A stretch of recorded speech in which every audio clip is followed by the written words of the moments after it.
Assalamualaikum class, Pramit first year. My name is Ayad रियाज। जैसे कि हम इससे पहले रसद का बढ़ना, रसद का चढ़ना और रसद का गिरना यह घटना पढ़ चुके हैं। तो आज हमारा नेक्स्ट टॉपिक है रसद की लचक, यानी कि रसद में आने वाली तब्दीली। रसद में कितनी इलास्टिसिटी है, रसद में तब्दीली कितनी आई है। सबसे पहले मैं बात करता हूँ कानूनी रसद की। जैसे कि हमने कानूनी रसद पढ़ा था कि अगर बाकी हालात एक जैसे रहें, बाकी हालात आप जैसा कि जानते हैं, सारिफ की आमदनी, फैशन, मौसम, आबादी, ये सारे एक जैसे ही हों और किसी शय की कीमत में इजाफा हो जाए तो उसकी रसद में इजाफा हो जाता है। किसी शय की अगर कीमत में इजाफा होता है तो उसकी रसद में इजाफा हो जाता है। ऐसा क्यों होता है? जब किसी शय को पैदा करने वाला होता है, किसी शय को बनाने वाला होता है, वो जब देखते हैं कि इस शय की कीमत में इजाफा हो चुका है तो वो उसकी रसद में इजाफा कर देता है। क्यों? ताकि उसका प्रॉफिट ज़्यादा हो जाए, उसका मुनाफा ज़्यादा हो जाए। वो अपना मुनाफा ज़्यादा करने के खातिर उसकी रसद में इजाफा कर देता है, क्योंकि कीमतें ज़्यादा हो चुकी हैं।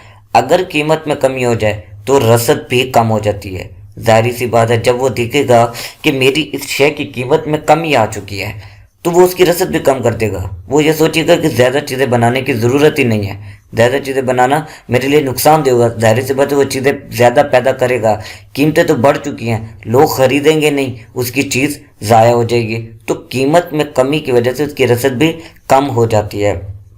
रसद में ये तब्दीली एक ख़ास सिफ्त की बिना पर होती है, जिसे रसद की लचक कहा जाता है। जिस सिफ्त की बिना पर यह रसद में तब्दीली आती है उसे हम रसद की लचक कहते हैं। तो सबसे पहले रसद की लचक इकाई के बराबर, एक से बराबर, इकाई के बराबर। इकाई के बराबर से मुराद ये है कि किसी शय की कीमत में जितने फीसद तब्दीली आई है, आया रसद में भी उतने फीसद तब्दीली आई है। अगर कीमत में 10% तब्दीली आए और रसद में भी 10% तब्दीली है तो हम इसे रसद की लचक इकाई के बराबर कहते हैं। जैसे कि उसने डेफिनेशन दी है कि अगर किसी शय के रसद में उसी निस्बत से तब्दीली आए जिस निस्बत या शरह से उसकी कीमत में तब्दीली वाक़ हो तो इसे रसद की लचक इकाई के बराबर होती है। यानी कि कीमत 5 से 10 हुई तो तलब भी 2 से 4 होगी। यानी कि कीमत जो थी 5 से 10 50% बढ़ी, रसद जो है वो भी 2 से 4 50% बढ़ गई। इन दोनों के दरमियान, कीमत और रसद के दरमियान अगर परसेंटेज बराबर हो तो हम उसे रसद के लचक इकाई के बराबर कहते हैं। मैं इसकी वजाहत आगे गोशवारा से करता हूँ। अब इसका एक गोशवारा है, एक तरफ आपको कीमतें दी गई हैं, दूसरी तरफ रसद। कीमत 4 है तो तलब 10 है।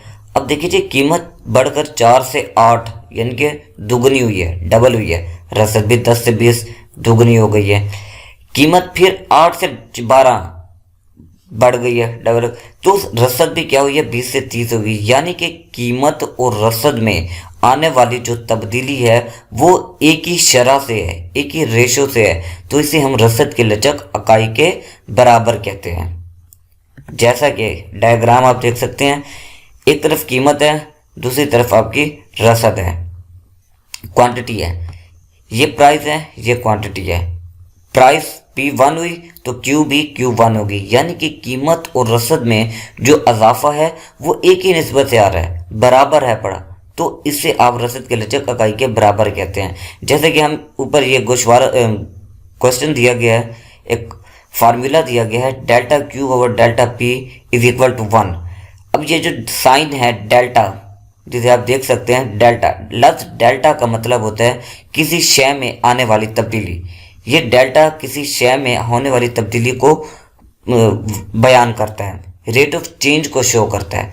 तो डेल्टा क्यू का मतलब क्या है, क्वांटिटी सप्लाई में आने वाली तब्दीली बटा प्राइस में आने वाली तब्दीली, वो बराबर है 1 के। तो इसे हम कहते हैं रसद की लचक इकाई के बराबर। अब इन दोनों के बाहमी नुकात को मिलाने से आपको ख़त हासिल हुआ SS।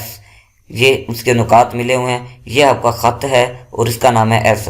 तो इस ख़त के नीचे आपने E ऑफ S यानी कि elasticity of supply is equal to 1 लाजमन लिखना है, ताकि उसे ये पता चले कि रसद की लचक इकाई के बराबर है। इसके बाद रसद की लचक इकाई से ज़्यादा, एक से ज़्यादा से मुराद ये है कि किसी शय की रसद में तब्दीली उसकी कीमत में तब्दीली से ज़्यादा है।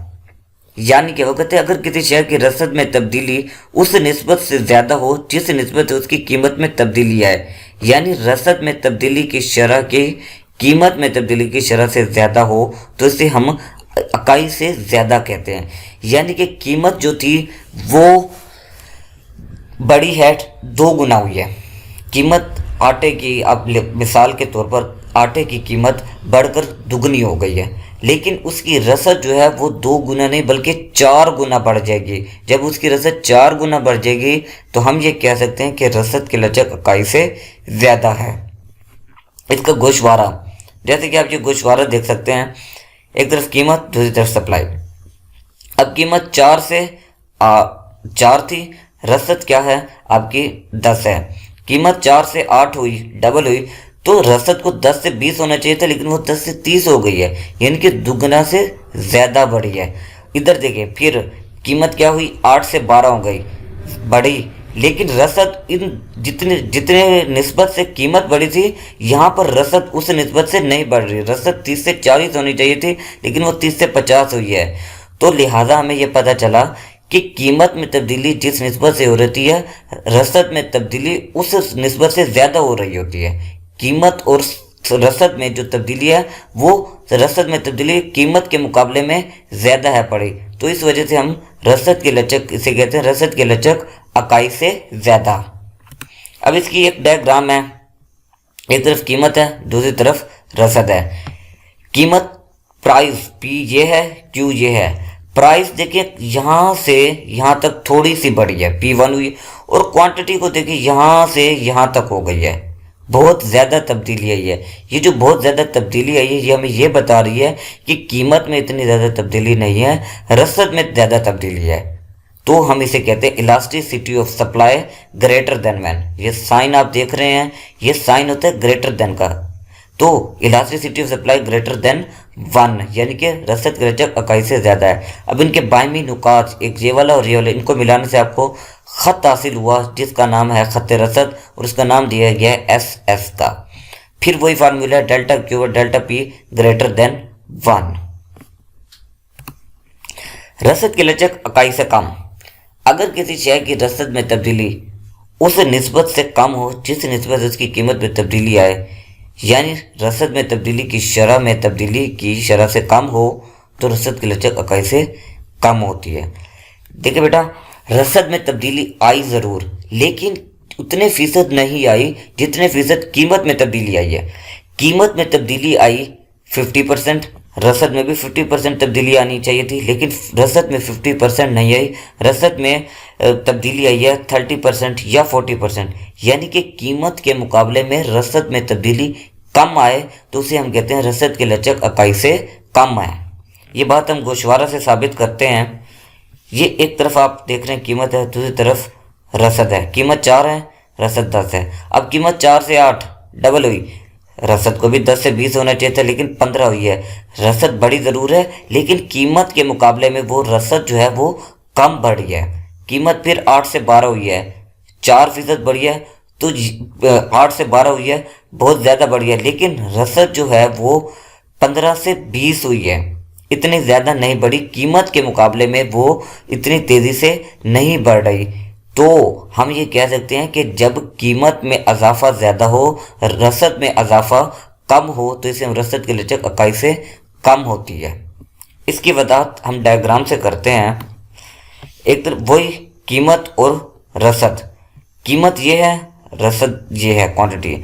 अब कीमत पहली ये थी, दूसरी ये थी, इसके दरमियान आने वाला फासला ज़्यादा है, और इन क्वांटिटीज़ के दरमियान आने वाला फासला जो है वो कम है पड़ा। इसका ख़त आप देख सकते हैं ज़्यादा फ्लैटर नहीं है। पिछले देखिए, पिछले डायग्राम जो थी